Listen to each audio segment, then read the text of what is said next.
Chess masters see 10 moves ahead. They calculate options that the average person wouldn't even think of. But what if I told you that one grandmaster used these same principles to make $1 million on the stock market in 2 years, and another built a business empire by applying just 3 chess rules in negotiations? Today, you'll learn these principles, and I'll show you a concrete example of how one of them can double your salary as early as next year. By the way, in the second part of the video, I'll talk about the mistake 90% of people make in stressful situations, and how chess thinking can help you avoid it. Part 1. How masters think. The first thing that distinguishes a master from a beginner is not the speed of thinking, but its structure. When a grandmaster looks at the board, he doesn't think about where to go. He asks himself 3 questions. What is happening on the board right now? What is my goal? What resources do I have?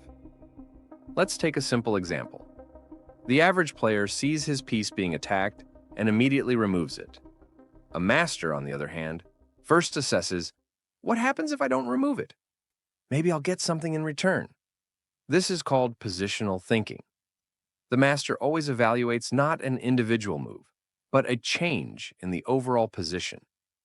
And you know what the most interesting thing is? This principle works everywhere. At work, in relationships, in business. Instead of reaction, analysis. Instead of emotion, strategy. By the way, remember I promised to tell you about the mistake 90% of people make? Here it is. We make decisions under stress without analyzing the situation. And now I'll show you how a foreman thinks when he's put in a time crunch, and how it saved one girl from getting fired.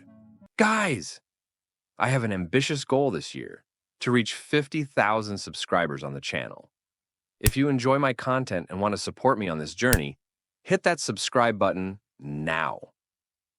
Your support means the world and motivates me to create even better videos. Thank you for being here. Part 2. Pattern recognition. Secret number 2. Masters don't memorize millions of positions. They see patterns. Look at this position. A beginner sees a lot of shapes and thinks, where should I go? But a master instantly recognizes a familiar pattern. For example, a bunch, when one piece can't move because it would open the king to a blow, and immediately understands how to take advantage of it. Over the years, a master accumulates thousands of such patterns. It's like a library of solutions in his head. But how to apply it in life? Let me show you a real example of how this skill helped my friend get a promotion when everyone thought he would be fired. Imagine, you are at a meeting, the boss is not happy, yelling at everyone. The usual reaction is to make excuses or get nervous.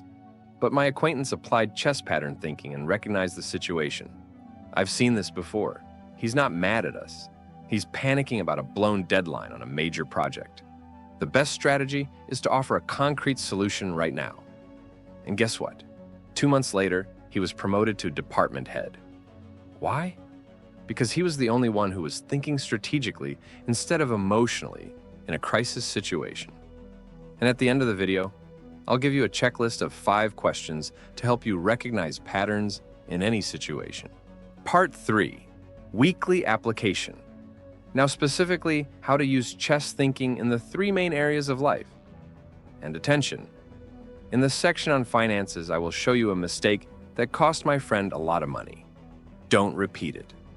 Work and career principle. Think a few moves ahead. Don't just do the task. Think about how it will affect your position in the company. Before proposing an idea, calculate possible objections. Develop skills that will be needed in 2 to 3 years. Case in point. One of my subscribers applied this principle. She was assigned a simple paperwork project. Chess is thinking, if I do it perfectly and create a template for future projects, I'll be considered an expert in this field. The result?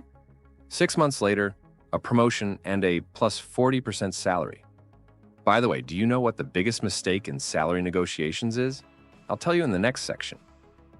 Relationships. And here's that relationship mistake I was talking about. 95% of people in conflict try to prove who is right. It's like playing chess. and thinking only about eating your opponent's piece, forgetting the purpose of the game, the principle of evaluate the position, not the individual move. In a conflict, ask yourself, what do I want to get in the end? Don't react to emotions. Look for motives. Think about the long-term relationship, not who is right now.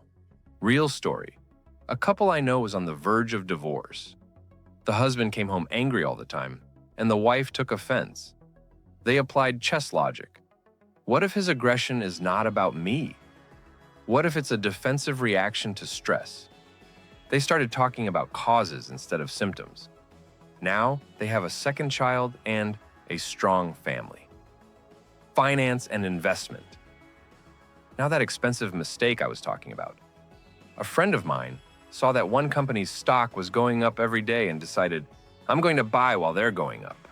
This is a classic rookie chess mistake, seeing only one move. The principle of strategy is more important than tactics. Don't chase quick profits. Build a long-term plan.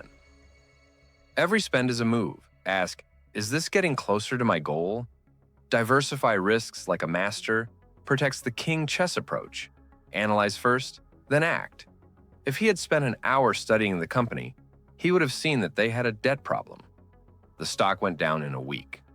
So, 3 principles of master thinking. Structured analysis. Assess first, then act patterns.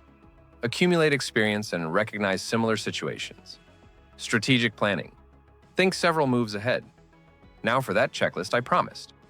When you find yourself in a difficult situation, ask yourself these 5 questions. What is really going on? Facts without emotion. Is this situation similar to what I've seen before? What is my main goal here? What will happen if I do nothing? What are my options for action?